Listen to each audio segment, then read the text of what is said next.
বাজারে বেরোলেই যে মাল কিনি তা কিন্তু না, কোনো দিন দোকানের যন্ত্রেরও জন্মদিন পালন করতে হয়। ব্যাপারটা খুলে বলি তাহলে বুঝতে পারবে। আজকে দুপুরে বাজার যাওয়ার জন্য রেডি হয়েছি, কিন্তু আজকে মাল কিনা হবে না, আজকে অন্য কাজ আছে। এখানে কাঁটা নিয়েছি, গ্রিল দোকান, আমাদের গ্রিল দোকানের এটা কাঁটা, আর আমাদের দোকানের কাঁটাটা এখানে আছে। কাঁটা বলতে ওজন করার যন্ত্র বলছে। আর এটা ডেট দেখো, আজকে 14/5/26, মানে কালকে লাস্ট ডেট আছে। এটাকে রিনিউয়াল করতে হবে আজকে আমাদের। আর রিনিউয়াল করার জন্য প্রতি বছর সেই নির্দিষ্ট দিন, মানে যেদিন তুমি রিনিউয়াল করেছো সেদিন থেকে 1 বছর পর পর বিডিও অফিসের পাশে একটা ওজন মাপা যন্ত্রের অফিস আছে, সেই অফিসে নিয়ে আসতে হয় আমাদের।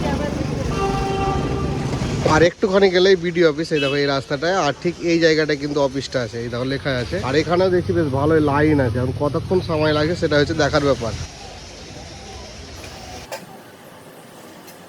ওইদিকে আমার কাগজপত্রের কাজ করতে করতে দেখছি কাজ হয়ে গেছে, তারপর নিয়ে চলে এসেছি গাড়িতে আমি। এই দেখো এই জায়গাটা দেখলে বুঝতে পারবে, এখানে কিন্তু 25 ছিল, এটাকে 26 করে দিল, মানে এটা 26 সালের জন্য রিনিউয়াল হয়ে গেল। এটা রিনিউয়াল করতে আমার খরচ হলো 1260 টাকা। আমার কাছে 30 কেজির একটা কাঁটা আছে, ওটাতে খরচ হলো 530, আর যেটা 3 কুইন্টালের কাঁটা আছে ওখানে খরচ হলো 730 টাকা।